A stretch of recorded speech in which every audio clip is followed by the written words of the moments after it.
Nah, kalau cewek tuh disunat nggak sih? Sunat atau ngaco? Agak disunat belum? Sunat. Sunat dulu lagi umur bayi. Lagi sekalian ditindik telinganya, kamu dikasih anting. Itu apa yang dipotong? Ya mama juga nggak tahu. Pokoknya tanya Bu Bidan aja. Kamu di bidan Atik dulu. Kamu nggak inget ya? Ya bayi, aku mana ingat. Halo teman-teman, berjumpa lagi dengan saya Brother Pio. Kali ini kita akan membahas isu yang lagi hangat sekarang ini, yaitu masalah penghapusan praktek sunat perempuan oleh pemerintah.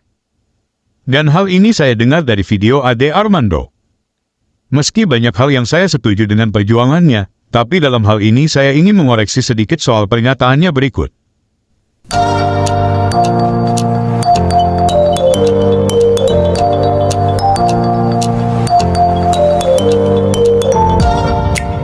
PP yang baru ini membawa arahan yang sangat jelas. Praktek sunat perempuan tidak boleh dilakukan. Adanya pandangan bahwa bersunat itu wajib bagi perempuan tidak hanya terjadi di Indonesia. Kewajiban sunat perempuan memang sudah dikenal di zaman nabi-nabi terdahulu. Salah satunya, di kitab Kejadian ada tertulis, Allah dan Abraham mengikat sebuah perjanjian di mana Abraham dan keturunannya kelak harus disunat. Jadi bisa dibilang, kewajiban sunat adalah ajaran yang sudah dipraktekkan pada zaman Nabi Musa. Barusan Ade Armando katakan bahwa sunat perempuan sudah ada sejak nabi-nabi dulu, kemudian dia merujuk pada kitab Kejadian bagaimana Abraham diperintahkan sunat. Padahal kalau kita baca dalam kitab Kejadian, khususnya Kejadian 17 ayat 9-10, di sana dikatakan, lagi firman Allah kepada Abraham, dari pihakmu, engkau harus memegang perjanjianku, engkau dan keturunanmu turun-temurun. Inilah perjanjianku yang harus kamu pegang, perjanjian antara aku dan kamu serta keturunanmu, yaitu setiap laki-laki di antara kamu harus disunat. Sesuai dengan ayat tadi, yang diperintahkan untuk disunat adalah anak laki-laki dari keturunan Abraham. Di sana tidak dikatakan anak perempuan. Penghapusan praktek sunat perempuan diatur dalam Peraturan Pemerintah atau PP Nomor 28 Tahun 2024 tentang pelaksanaan Undang-Undang Nomor 17 Tahun 2023. Dan peraturan pemerintah ini justru bertentangan dengan fatwa Majelis Ulama Indonesia yang mengatakan sebagai berikut dalam fatwanya. Keputusan Fatwa Majelis Ulama Indonesia Nomor 9A Tahun 2008 memutuskan: pertama, status hukum khitan perempuan. 1. Khitan, baik bagi laki-laki maupun perempuan, termasuk fitrah, aturan, dan syiar Islam. 2. Khitan terhadap perempuan adalah makrumah, pelaksanaannya sebagai salah satu bentuk ibadah yang dianjurkan. Kedua, hukum pelarangan khitan terhadap perempuan. Pelarangan khitan terhadap perempuan adalah bertentangan dengan ketentuan syariah, karena khitan, baik bagi laki-laki maupun perempuan, termasuk fitrah, aturan, dan syiar Islam.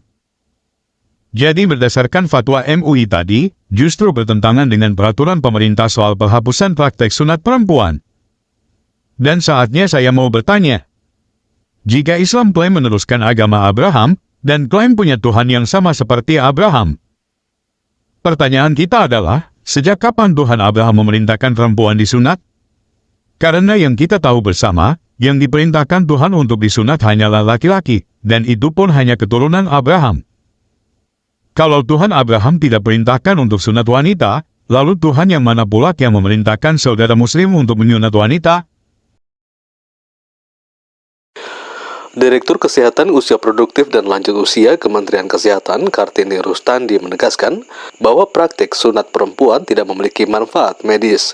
Tindakan yang kerap disebut sebagai praktik pemotongan pelukaan genitalia perempuan atau P2GP itu bahkan dianggap sebagai bentuk pelanggaran terhadap hak asasi manusia atau HAM. Kartini menyebut praktik tersebut malahan dapat memberikan konsekuensi negatif bagi kesehatan. Dalam jangka pendek, sunat perempuan berpotensi menimbulkan komplikasi, demam, luka, pendarahan, pembengkakan jaringan genitalia, infeksi, masalah berkemih, dan perlukaan pada jaringan sekitar organ genitalia. Sedangkan dalam jangka panjang, sunat perempuan juga dapat berdampak pada kerusakan jaringan yang membutuhkan tindakan operasi lebih lanjut, peningkatan risiko komplikasi persalinan, dan bahkan kematian bayi baru lahir.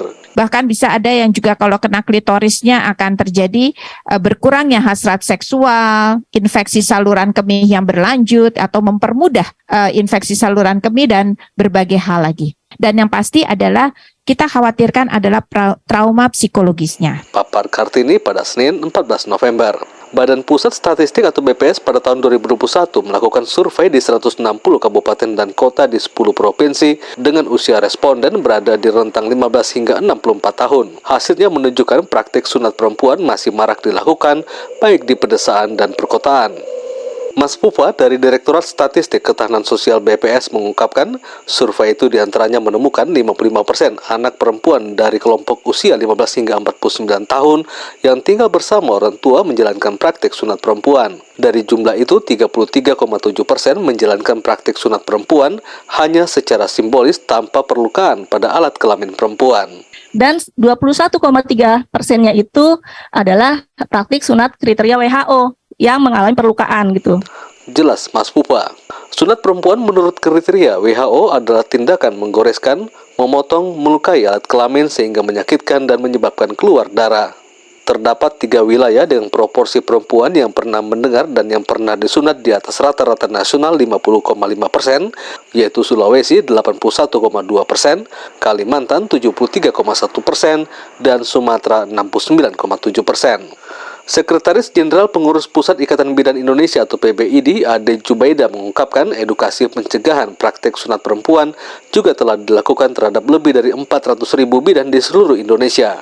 Berdasarkan surat keputusan Menteri Kesehatan nomor 320 tahun 2020 tentang standar profesi bidan, tidak satu pun mengatur sunat perempuan. Tidak ada tindakan apapun, apakah itu membersihkan atau melakukan apapun terhadap genitalia perempuan untuk kita tidak lagi melakukan P2GP, walaupun itu hanya sekedar membersihkan alat kelamin perempuan. Dari Kabupaten Poso, Sulawesi Tengah, Yohanes Dita melaporkan untuk VOA Washington. Oke teman-teman, demikian tanggapan kita terhadap penghapusan praktek sunat perempuan. Terima kasih untuk dukungan teman-teman. Tuhan Yesus memberkati. Nah, kalau cewek tuh disunat gak sih? Sunat atuh ngaco. Ega disunat belum? Sunat. Sunat dulu lagi umur bayi. Lagi sekalian ditindik telinganya, kamu dikasih anting.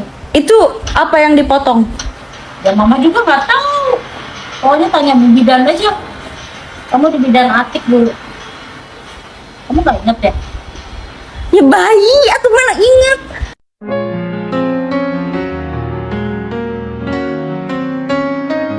Janganlah hendaknya kamu khawatir tentang apapun juga.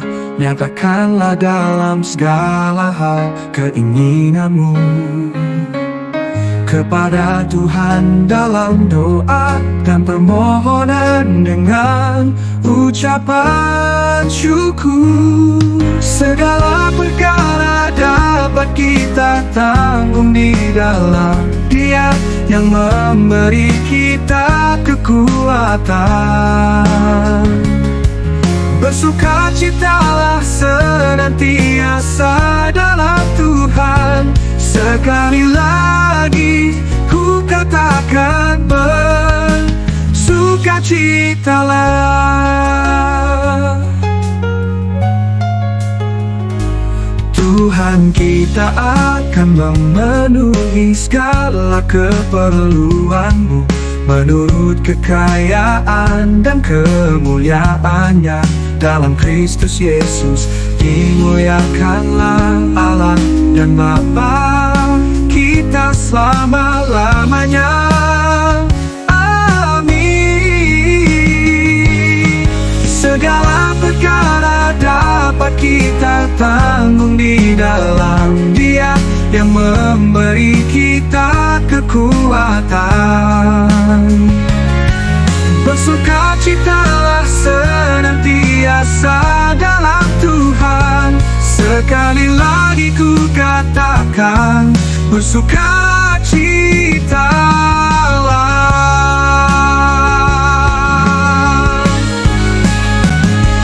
Tuhan kita akan memenuhi segala keperluanmu menurut kekayaan dan Kristus Yesus, dimuliakanlah Allah dan Bapa kita selama-lamanya. Amin.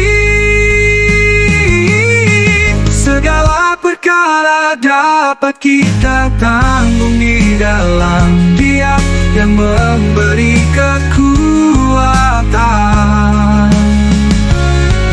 Bersukacitalah senantiasa dalam Tuhan. Sekali lagi ku katakan, bersukacitalah.